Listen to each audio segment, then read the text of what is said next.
Amigos de Noticias de hoy, tengan muy buenos días y un excelente 19 de febrero. El día de ayer el presidente Donald Trump firmó nuevas órdenes ejecutivas y esta vez desde Mar-a-Lago.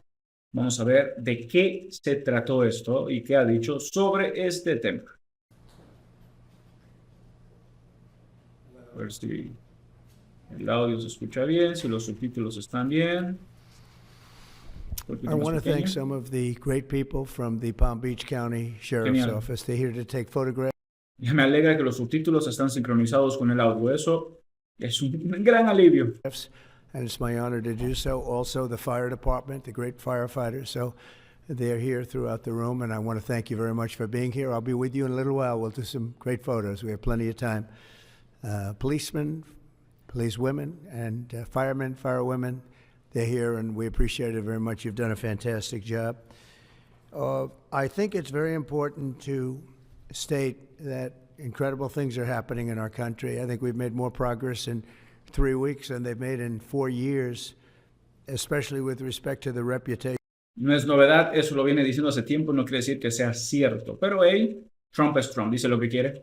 Of our country, and people are respecting us again as a country and as a powerful country, and maybe a smart country, but maybe not so smart, because when you look at some of the waste, fraud, and abuse that's being uncovered by Doge and the people at Doge, these are young, often young, but Doge es la oficina nueva esa controlada por Elon Musk.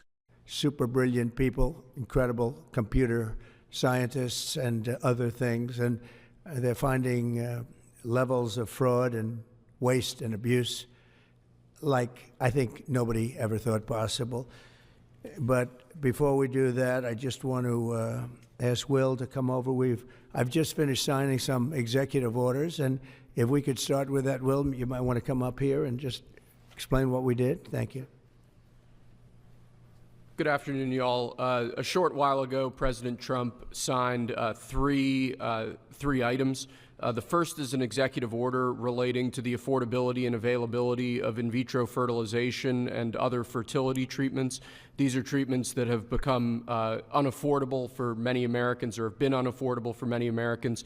And the executive order is a directive to the Domestic Policy Council to examine ways to make IVF and other fertility treatments more affordable for more Americans.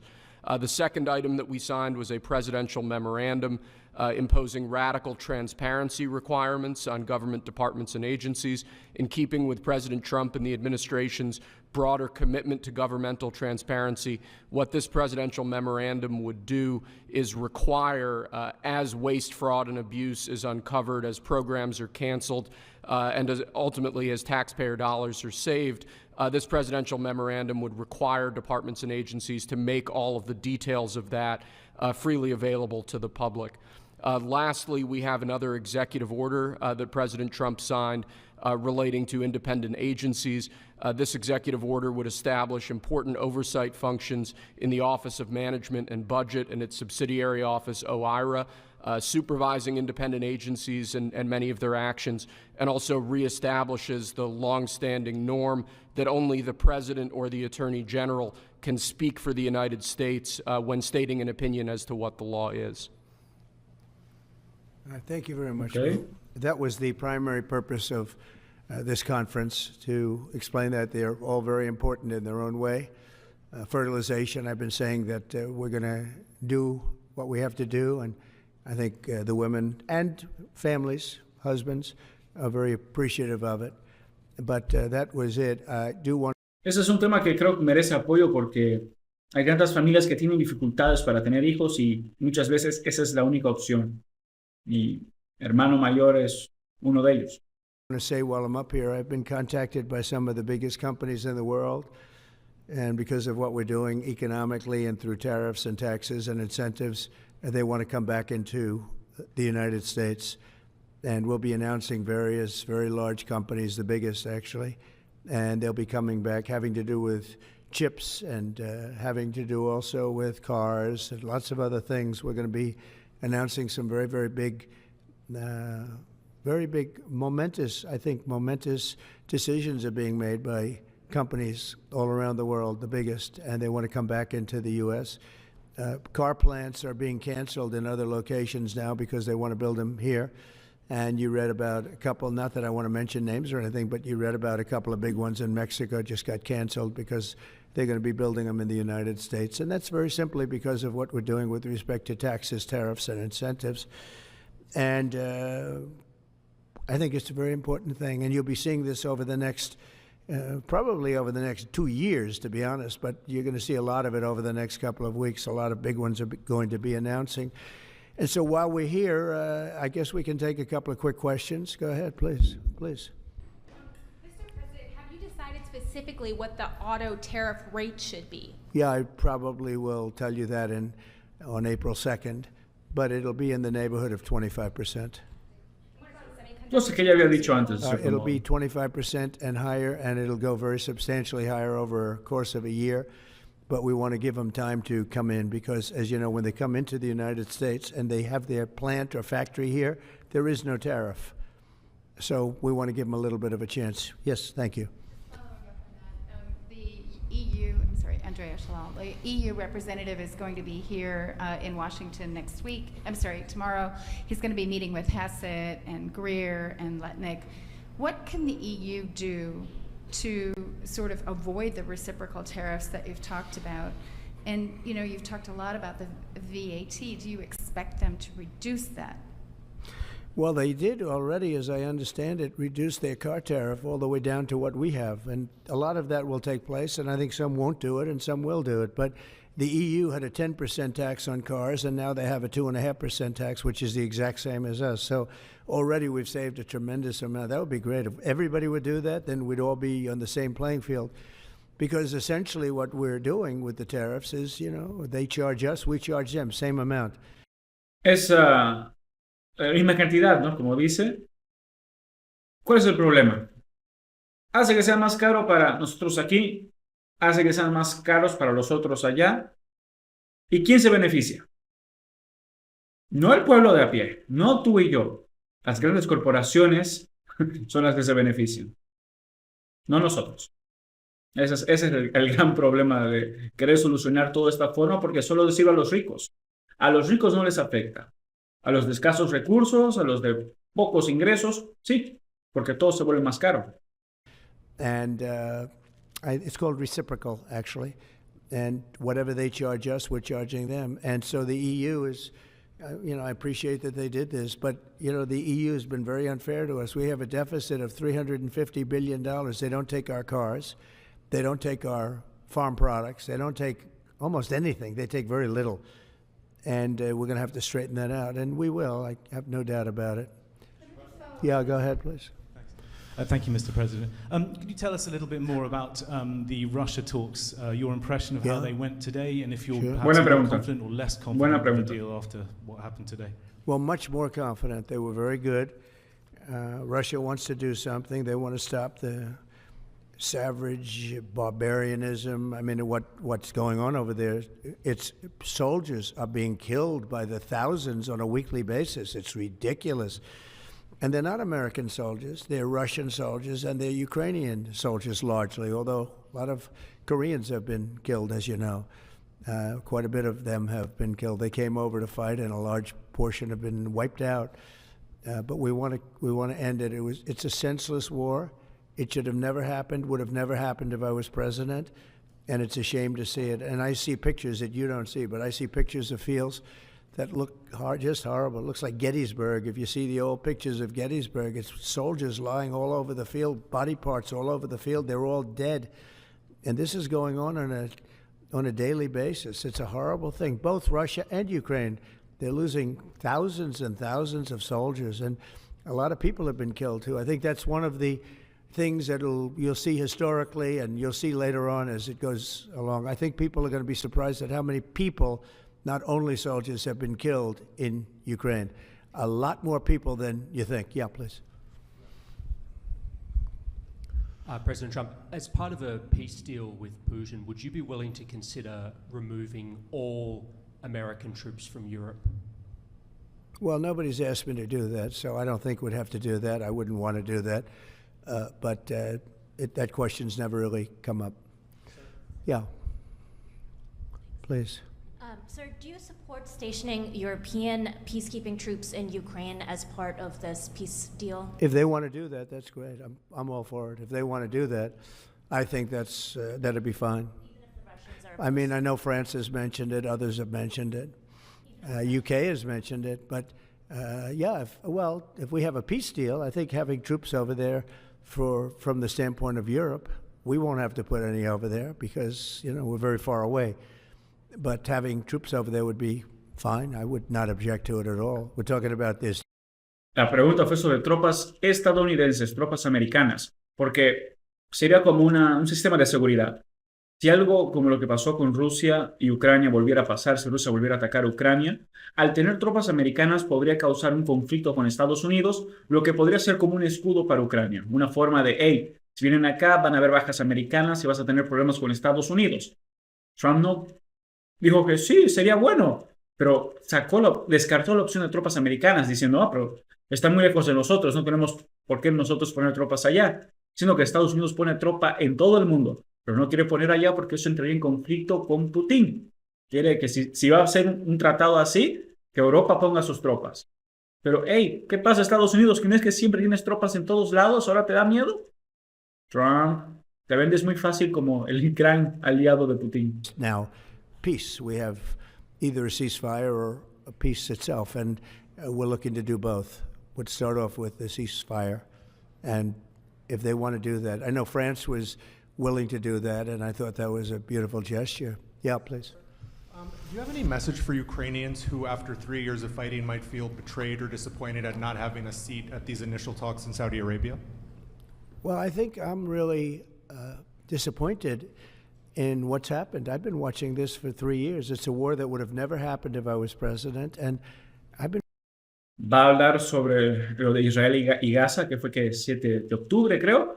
Lo va a mencionar, va a decir, si yo fuera presidente, eso no hubiera pasado tampoco. Siempre lo dice. Watching these people being killed at levels that you've rarely seen, not even close, since the Second World War. And I'm very disappointed. I hear that, they're upset about not having a seat. Well, they've had a seat for 3 years and a long time before that. This could have been settled very easily. Just a half-baked negotiator could have settled this years ago without the loss of much land, very little land, without the loss of any lives, and without the loss of cities that are just laying on their sides. You have those magnificent golden domes that are shattered, will never be replaced. You can't replace them. 1,000-year-old domes that are so beautiful. You can't replace that. A whole civilization has changed because of what. So when they're worried about not being seated, you mean somebody that should have... Está el problema en su solución. Se pudo haber solucionado con pequeñas pérdidas de tierra. ¿Les parece justo? A mí no me parece justo y ahí está la solución de Trump. Que Ucrania ceda sus tierras y se conforme con esa realidad. Gone in and made a deal a long time ago. You could have made a deal. This is one that could have made a deal. There was no talk of this during the Trump administration. Putin would have never, ever done it. And by the way, we wouldn't have had October 7th. You know that. We wouldn't have had October 7th either in Israel. And we wouldn't have had that mess that's going on over there. It's like we have great fire people here. We're putting out fires. All over the world, we're putting out fires. So that wouldn't have happened. And you know what else wouldn't have happened? Inflation. Because it was caused really by the cost of energy going through the roof because of their bad energy policies and also their spending, their terrible spending, wasteful spending on the Green New Scam. It's a scam. It's a whole big scam. Yeah, please. Yes, sir. I want to ask you a little... Es impresionante. What would it take for you to reconsider the restrictions on the Associated Press? And secondly, some of your advisors are concerned with the Associated Press's style guide, using language and giving guidance to not use words like illegal immigrant or to use phrases like gender-affirming care. And they're concerned about that being an encroaching amount of liberalism in the way in which the press writes about things. Do you share those concerns? Well, I do think that some of the phrases that they want to use are ridiculous, and I think, frankly, they become obsolete, especially in the last 3 weeks, because many things have happened in the last 3 weeks. And I didn't know about that, but I would say that if they want to use certain phrases like that, and I guess some are okay, but many aren't, but the Associated Press just refuses to go with what the law is and what is taking place. It's called the Gulf of America now. It's not called the Gulf of Mexico any longer. I have the right to do it, just like we have the right to do Mount McKinley, and nobody's even challenging that. But only the essentially, it's primarily the Associated Press, and I don't know what they're doing, but I just say that we're going to keep them out until such time as they agree that it's the Gulf of America. We're very proud of this country, and we want it to be the Gulf of America. Now, the Associated Press, as you know, has been very, very wrong on the election, on Trump and the treatment of Trump and other things having to do with Trump and Republicans and conservatives. And they're doing us no favors, and I guess I'm not doing them any favors. That's the way life works. But, you know, thank you for the question. Who are you with? Very good question. Thank you. Yes. We're hearing that Russia wants to force Ukraine to hold new elections in order to sign any kind of a peace deal. Is that something that the U.S. would ever support? Well, we have a situation where we haven't had elections in Ukraine, where we have martial law, or essentially martial law in Ukraine, where the leader... Es normal que los países que están en situación de guerra no tengan elecciones. Es normal, porque las elecciones es un proceso de transición y si un país está en guerra tiene que concentrarse en ese problema. Así que no venga a hablar como que no, es sospechoso, es raro, no. Lo mismo ha pasado en Estados Unidos cuando entraron en la Segunda Guerra Mundial. Leader in Ukraine, I mean, I hate to say it, but he's down at 4% approval rating. And where a country has been blown to smithereens. You got most of the cities are laying on their sides. The buildings are collapsed. It looks like a massive demolition site. The whole, I mean, so many of the cities. I mean, they... No sé si es cierto lo que dice que Zelensky está con 4% de aprobación. No sé si es cierto eso. Si el pueblo ucraniano quiere eso, pues excelente, adelante. Pero la idea de que sea como parte de un tratado de paz que obliguen que Zelensky tenga que salir si cae una elección me parece sumamente injusto, a no ser que el pueblo lo quiera.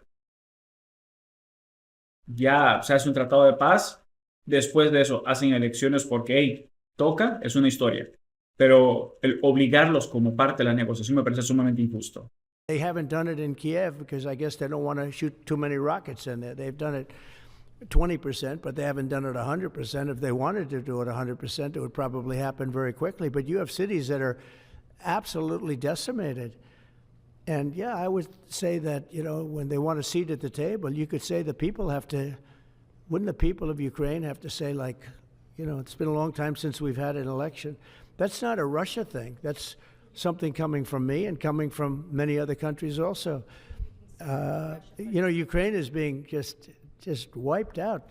Look at what's happening to the cities. There are cities, there's not even a building standing. It's a massive, you talk about Gaza. I mean, it's literally, these cities look like Gaza. Actually, many have, percentage-wise, more buildings knocked down than in Gaza. So, you know, people are tired of it. People want to see something happen. And, you know, the other thing that it's been bothering me for a long time because I solved the problem with NATO. They paid hundreds of billions of dollars into the funds of NATO when I said you got to pay because the United States was paying for European countries and then they take advantage of us on trade. But I've seen it. Look, they have to pay. They have to find out where's the money going to. We have, I believe President Zelensky said last week that he doesn't know where half of the money is that we gave him. Well, we gave them, I believe, $350 billion, but let's say it's something less than that, but it's a lot. And we have to equalize with Europe because Europe has given us given a very much smaller percentage than that. I think Europe has given $100 billion, and we've given, let's say, 300 plus, and it's more important for them than it is for us. We have an ocean in between, and they don't. But where is all the money that's been given? Where is it going? And nobody, I've never seen an accounting of it. We give. De cierto modo, siempre me causa un poco de gracia ese comentario de que tenemos un océano separándonos. Sí, pero muchos países de Europa son parte de la OTAN y Estados Unidos es parte de la OTAN. Y hay creo que es el artículo 5, el que se atacan a uno de nosotros, atacó a todos nosotros. Entonces, aunque tenga un océano de distancia, lo que sea, si un país europeo es amenazado, atacado, hey, te tocaría participar en el conflicto, hermano. Tu océano tampoco es como que, estamos fuera sí o sí por la distancia. Por favor, estamos en pleno siglo XXI. Hay armas que disparan allá y llegan acá como si nada. Give hundreds of billions of dollars. I don't see any accounting. So I want to see peace. Look, you know why I want? Because I don't want all these people killed anymore. I'm looking at people that are being killed, and they're Russian and Ukrainian people, but they're people. Doesn't matter where they're from on the whole planet. And I think I have the power to end this war. And I think it's going very well. But today I heard, oh, well, we weren't invited. Well, you've been there for 3 years. You should have ended it 3 years. You should have never started it. You could have made a deal. I could have made a deal for Ukraine that would have given them almost all of the land, everything, almost all of the land, and no people would have been killed, and no city would have been demolished, and not one dome would have been knocked down. But they chose not to do it that way. And President Biden, in all fairness, he doesn't have a clue. What he was so bad for this. He was so bad, so pathetic. It's so sad. But with all of that being said, look, it is what it is. When I left, there was no chance that this could have happened. But it happened because we had incompetent leadership at many different levels.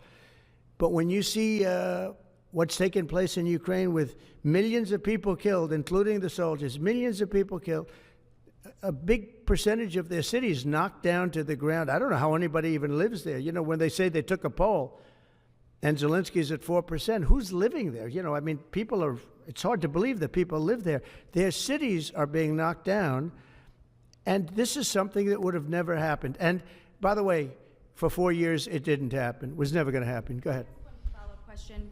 How would you counter the perception, because Russia's pushing for this, obviously, they don't really hold true elections, that would be a capitulation of some sort. How would you guard against potentially Russia installing a puppet government? And then finally, how would that new election have an impact on getting Zelensky to sign the rare earth minerals deal? Look, you have leadership, and I like him personally. He's fine. But I don't care about personally. I care about getting the job done. You have leadership now that's allowed a war to go on that should have never even happened, even without the United States. Look, we had a president who was grossly incompetent. He had no idea what he was doing. He said some very stupid things, like going in for portions and all of the things. He made a lot of bad statements, but he's grossly incompetent, and I think everyone knew that. This is something that should have never happened, would have never happened. And I used to discuss it with Putin. President Putin and I would talk about Ukraine, and it was the apple of his eye, I will tell you that. But there was never a chance of him going in. And I told him, you better not go in, don't go in, don't go in. And he understood that. He understood it fully. But I'm only interested, I want to see if I can save maybe millions of lives. This could even end up in a World War III. I mean, to be honest with you, you've been hearing now Europe is saying, well, I think we're going to go in and we're going to go. All of a sudden, you're going to end up in World War III over something that should have never happened. And, you know, it's a very sad situation. Yeah, please. El único que estoy de acuerdo es que es algo que nunca debió haber pasado. Pero nunca debió haber pasado no por las razones que dice Trump. Se dan tierras y se resuelve. No, nunca debió haber pasado porque Rusia nunca debió haber iniciado algo así. Nunca debería intentar hacer lo que hizo, invadir otro país. Pero lo hicieron en el 2014 con Crimea y pues ahora eso. A court filing, the White House said that Elon Musk is not a DOJ employee and has no authority to make decisions. Can you clarify for us today well, Elon what Musk, his exact role is there? Yeah. Elon is, to me, a patriot. So, you know, you could call him an employee, you could call him a consultant, you could call him whatever you want. But he's a patriot. I mean, look at the kind of things. I just said, just write it down, just in case that question got asked, right? And which I'm surprised it took so long, actually. But you know what? Ukraine's a bigger deal because people are dying by the thousands a week, thousands. But look at this, from 90 to 99, Social Security, 6,054,000 people. Well, that's okay, maybe that's possible. You know, 90 to 99, 99, maybe it's possible. It's a lot of people, though, at that. But people that live to 100 to 109, 4,734,000. Wow, that's a lot. That means over 100 years old. They have 4 million people. I don't know too many. I know people that are doing great in their 90s, but not too many people over 100. But over 120, from 120 years old, people that are 120 years old up to 129, 3,472,000 people. Wow. You know, esos números no tienen, esos números no tienen sentido. Si es o sea, si es estadística real, datos real que tiene o se está inventando, no lo sé. Pero 3 millones de personas con más de 120 años, cuesta muchísimo creerlo. It's like, I think it's one person, a woman, lived to 127, but they have 3,472. Okay, but now we're going really in. People from 130 years old to 139-year-old, 3,936,000. Wow. I wonder if people are getting paid with all this. I mean, are these checks? And that's what we're checking right now. No tiene sentido. People from 140 years old to 100.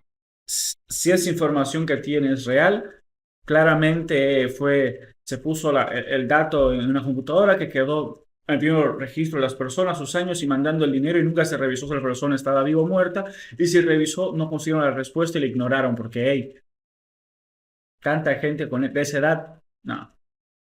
149 years old, 3,542,000, 140 years old and beyond. Now we're really going because we're looking to break the record by 25 years.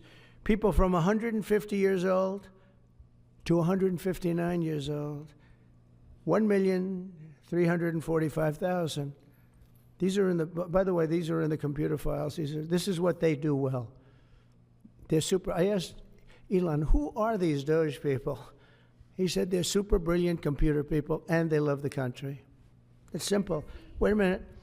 People from 160 years old to 169 years, 121,000. So 160-year-old people. 170 to 179,000, 6,087. But now, let's go into the real numbers.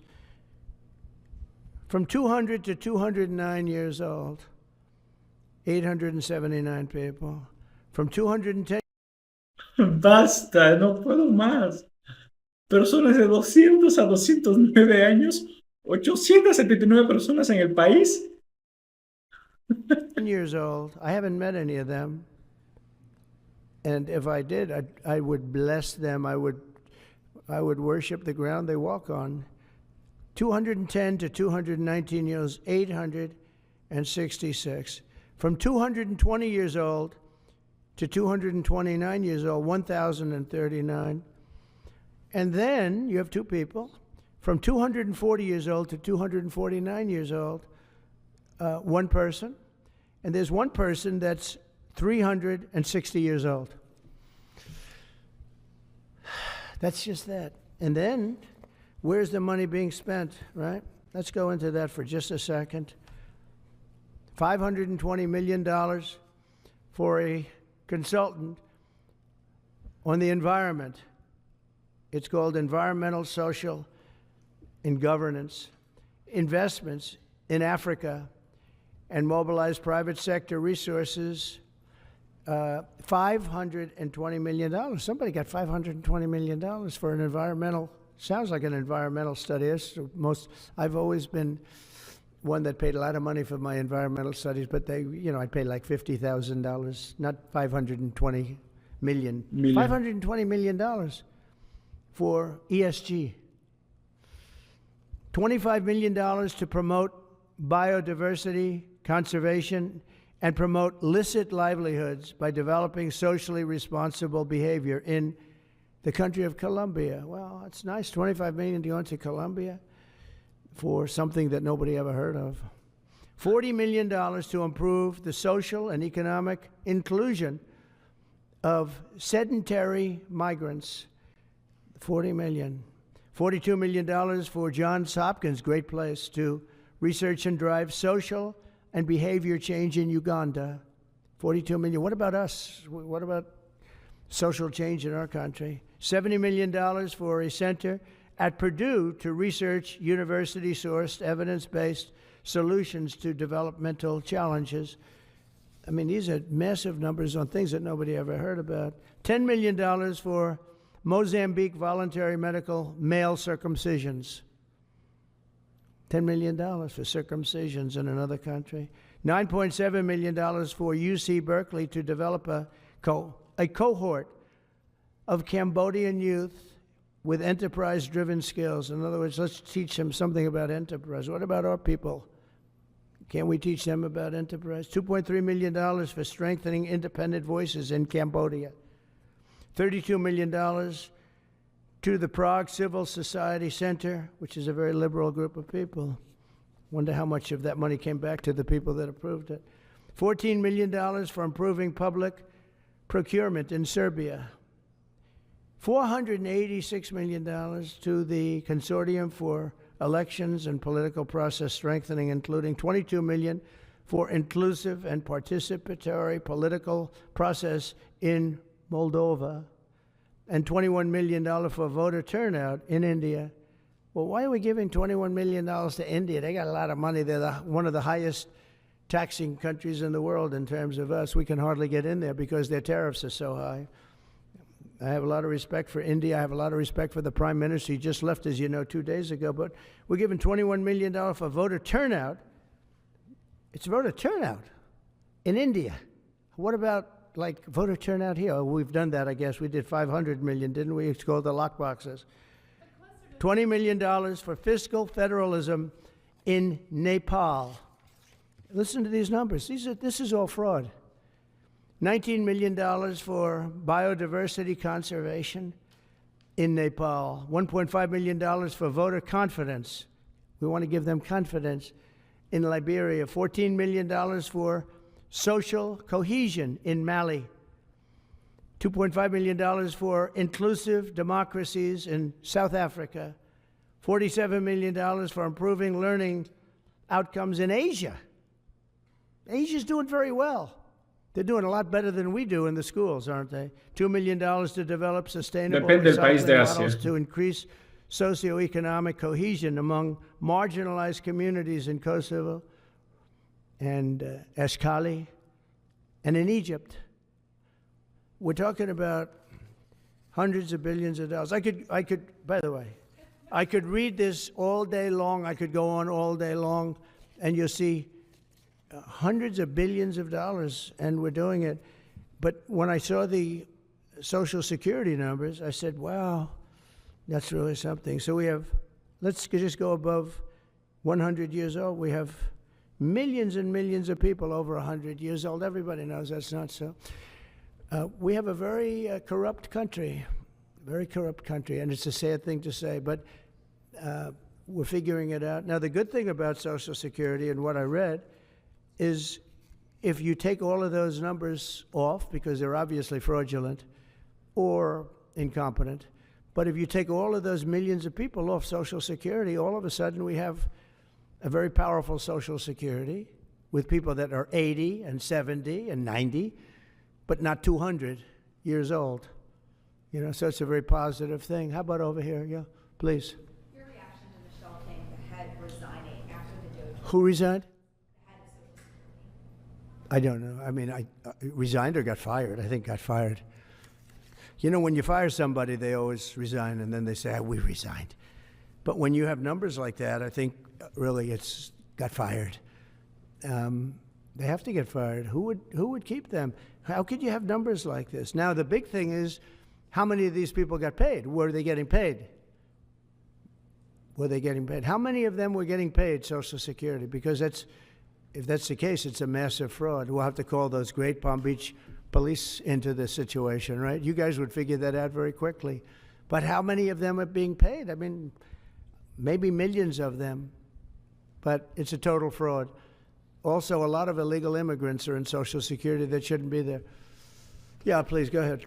Mr. President, there was a big wave of probationary federal workers who were fired over the weekend. Some of these workers focus on nuclear weapon security, were immediately rehired. Do you have any concerns about how these terminations have No, not at all. I think we have to just do what we have to do. It's, you know. Ya hice un video sobre eso. Despidieron un montón de gente que trabajaban con la seguridad nuclear, de cierto modo, por así decirlo. Y poco después de despedirlos, reconocieron que cometieron un grave error y los recontrataron. O sea, qué desastre, ¿no? ¿No les parece un desastre? A mí me parece un desastre. No, you're gonna. It's amazing what's been found right now. It's amazing. If we feel that in some cases they'll fire people and then they'll put some people back, not all of them, because a lot of people were let go. Don't forget, I got elected on the basis of making our government stronger and smaller, because we have millions of people that obviously they're paying millions of people that shouldn't be paid, and that has also to do with workers. Yeah, please. No, go ahead. Axios, New York Times. Sorry. Mr. President, given your concerns about corruption, you said that if there were any conflicts of interest with Elon Musk, you wouldn't let him anywhere near it. That's right. Doge and SpaceX employees are now working directly at the Federal Aviation Administration and the Defense Department, agencies that have billions of dollars in contracts with Musk's companies or that directly regulate his companies. How is that not a conflict of interest? Well, I mean, I'm just hearing about it, and if there is, and he told me before I told him, but obviously I will not let there be any conflict of interest. He's done an amazing job. They've revealed, in fact, he's going to be on tonight, a big show called Sean Hannity at 9 o'clock, and he's on and I'm on, and we talk about a lot of different things. And any conflicts, I told Elon, any conflicts, you can't have anything to do with that. So anything to do with possibly even space, we won't let Elon partake in that.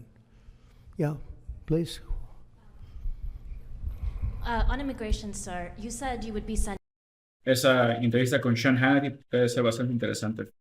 sending the worst of the worst to Guantanamo Bay.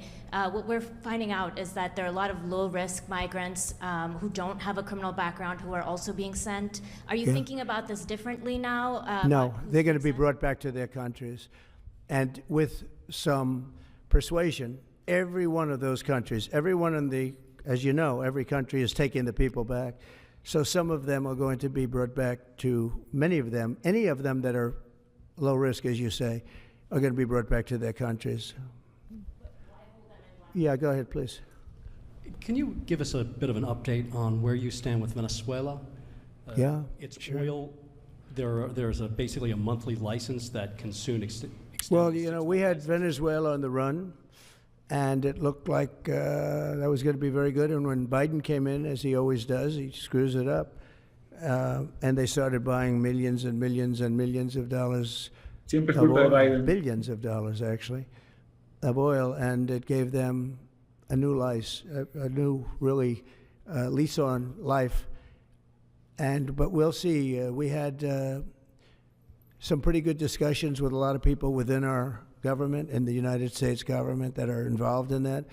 And Venezuela's a little bit early, but, you know, we were not buying from Venezuela when Biden came in for whatever reason. Instead of just taking the beautiful, as I call it, liquid gold, we have more than anybody, they started paying a fortune to Venezuela. And we're looking at that, actually. Why did they do that? Why were they doing that? Why would they go to the enemy and give them billions and billions of dollars? Now, with that being said, as you know, Venezuela has said very strongly they will not take any illegal immigrant, any of the people that they sent over to us. They sent their gangs, probably the worst gang anywhere in the world, as bad as MS-13, maybe worse, and they came out of the jails of Venezuela. They emptied their jails into our country, and they said, we'll never take them back. Well, they took them back, and they're taking them back, and they are taking them back rapidly.